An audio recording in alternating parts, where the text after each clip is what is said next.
ಜಾತಿ ಗಣತಿಯ ವಿಚಾರದಲ್ಲಿ ಸಾಕಷ್ಟು ಆಕ್ಷೇಪಗಳು ಕೇಳಿ ಬರ್ತಾ ಇವೆ. ಈ ಕುರಿತಂತೆ ಮಾತನಾಡಲಿಕ್ಕೆ ನಮ್ಮ ಜೊತೆಗೆ ಕಾರ್ಮಿಕ ಸಚಿವರಾದಂಥ ಸಂತೋಷ್ ಲಾಡ್ ಇದ್ದಾರೆ. ಅವ್ರನ್ನೂ ಸಹ ಮಾತಾಡಿಸ್ತೀನಿ.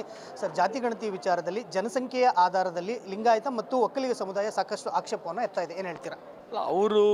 ಅವ್ರ ಆಕ್ಷೇಪಣೆ ಏನು ಎತ್ತಾ ಇದ್ದಾರೆ, ಅದರ ಬಗ್ಗೆ ನನಗೇನು ದೇರ್ ಇಸ್ ನೋ ಅದರ್ ಭಿನ್ನಾಭಿಪ್ರಾಯ ಇಲ್ಲ, ಒಪ್ಪೋಣ ಅದನ್ನು.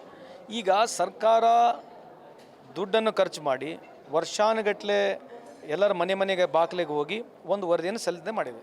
ಇಲ್ಲಿವರೆಗೆ ಯಾರು ಮಾಡಿಲ್ಲ ತಾನೆ. ಇವತ್ತು ಒಂದು ವರದಿ ಬಂದಿದೆ, ಒಂದು report has been table today. ಆ ರಿಪೋರ್ಟ್ನ ಸಂಪೂರ್ಣ ನಾವು ಸ್ಟಡಿ ಮಾಡೋಣ. ನಾವಂದರೆ ಎಲ್ಲರೂ ಪ್ರತಿಯೊಬ್ಬರು ಸ್ಟಡಿ ಮಾಡಿ ಸರ್ಕಾರ ಪಬ್ಲಿಕ್ ಡೊಮೈನಿಗೆ ಕೊಡುತ್ತೆ ಆ ರಿಪೋರ್ಟ್ನ, ಅಲ್ವಾ? ಅದ್ರ ಜೊತೆಗೆ CD ಕೊಡುತ್ತೆ.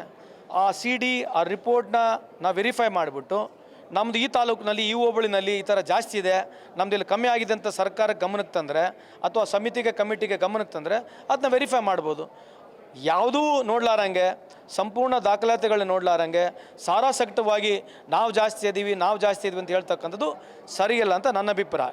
ಇದು ಲಿಂಗಾಯತ ಸಮಾಜ ಅಲ್ಲ, ಒಕ್ಕಲಿಗ ಸಮಾಜ ಅಲ್ಲ, ಎಲ್ಲ ಸಮಾಜಗಳು, ಪ್ರತಿಯೊಬ್ಬರು ಸಮಾಜ ನಮ್ಮ ಸಮಾಜ ಜಾಸ್ತಿ ಇದೆ ಅಂತ ಹೇಳ್ತಾರೆ. ಆ ರೀತಿ ಹೋದರೆ ಕರ್ನಾಟಕದಲ್ಲಿ 12 ಕೋಟಿ ಪಾಪ್ಯುಲೇಷನ್ ಇದೆ.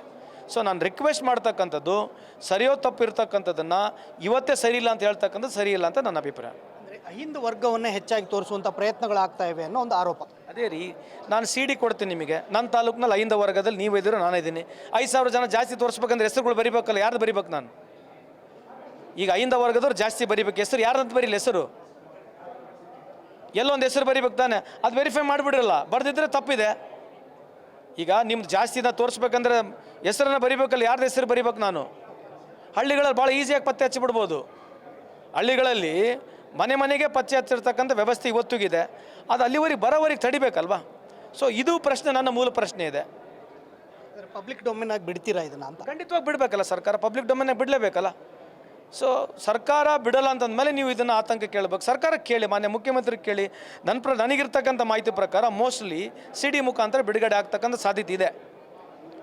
ಇಲ್ವಾ ನಿಮ್ಮ ಸಮುದಾಯಗಳು ನೀವೇ ಡೀಟೇಲ್ಸ್ ಕೊಟ್ಬಿಡಿ, ನೀವೇ ಮನೆಗಳು ಮಾಡ್ಕೊಂಡು ಕೊಡ್ರಿ, ಅದನ್ನು ನೋಡಿ ಚೆಕ್ ವೆರಿಫೈ ಮಾಡೋಣ. ಈಗ ನಾನು 50 ಲಕ್ಷ ಅಂತ ಹೇಳೋದು, 50 ಲಕ್ಷದಲ್ಲಿ ನೀವು ಕೊಡ್ರಿ ನೋಡೋಣ, ವೆರಿಫೈ ಮಾಡಬೇಕಲ್ಲ. ಯಾರ ಹತ್ರನೂ ಡಾಕ್ಯುಮೆಂಟ್ ಇಲ್ಲ, ಎಲ್ಲರೂ ಜಾಸ್ತಿ ಅಂತ ಹೇಳ್ತಾ ಇದ್ದಾರೆ. ಸರ್ಕಾರ ಯಾವುದೋ ಒಂದು ಡಾಕ್ಯುಮೆಂಟು ಯಾವುದೋ ಒಂದು ಸಮೀಕ್ಷೆ ಮಾಡಿ ತಂದಿದೆ, ಅದನ್ನು ಫಸ್ಟ್ ಎಕ್ಸೆಪ್ಟ್ ಮಾಡೋಣ. ಸಾರಾಸಹಿತವಾಗಿ ಅವ್ರಿಗೆ ಅನುಕೂಲ ಆಗಿ ಮಾಡಿದ್ದಾರೆ, ಇವ್ರಿಗೆ ಅನುಕೂಲ ಆಗಿ ಮಾಡಲಿಕ್ಕಿದ್ದಾರೆ. ನೀವು ಹೇಳೋದಲ್ಲ, ಮತ್ತು ಯಾರ ಅನುಕೂಲಕ್ಕೆ? ಎಲ್ಲ ಸಮುದಾಯ, ನಮ್ಮ ಸಮುದಾಯಕ್ಕೆ ಹೋಗಿ ಹೇಳ್ರಿ ನಾವು 1 ಕೋಟಿ ಅಂತ ಹೇಳ್ತೀವಿ, ಮರಾಠರು 1 ಕೋಟಿ ಇದೆ ಅಂತ ಹೇಳ್ತೀವಿ, ಒಪ್ಪಕ್ಕಾಗುತ್ತಾ? ನೀವು ಒಪ್ತೀರಾ? ನಿಮ್ದು ಯಾವ ಸಮುದಾಯ? ಲಿಂಗ, ನೀವು ಒಪ್ತೀರಾ ಮರಾಠರು 1 ಕೋಟಿ ಇದ್ದಾರೆ ಅಂತೇಳಿ? ಹಂಗೆ ಒಪ್ಪೋದಿಲ್ಲ. ಹಂಗಾಗಿ ಅದಕ್ಕೆ ಇವತ್ತು ಒಂದು ಜಾತಿ ಗಣಿತ ಆಗಿ ಬಂದಿದೆ.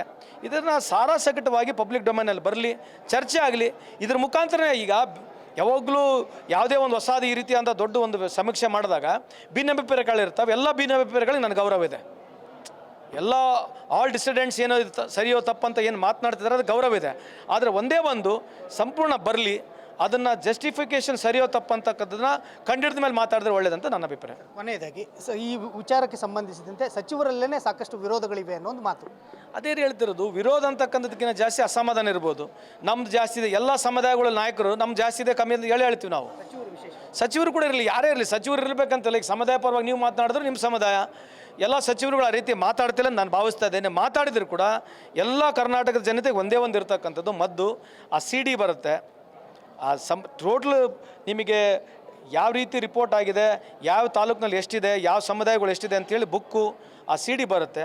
ಜಸ್ಟಿಫಿಕೇಷನ್ ಅದು ನೋಡಿದ್ಮೇಲೆ ನೀವು ನಿಮ್ಮ ಸಮುದಾಯಗಳು ನೀವು ಸಮೀಕ್ಷೆ ಮಾಡಿ ಜಾಸ್ತಿ ಕಮ್ಮಿ ಇದೆ ಅಂತ ವಾದ ಮಾಡಿದ್ರೆ ಅದು ಒಳ್ಳೆಯದಂತ ನನ್ನ ಅಭಿಪ್ರಾಯ.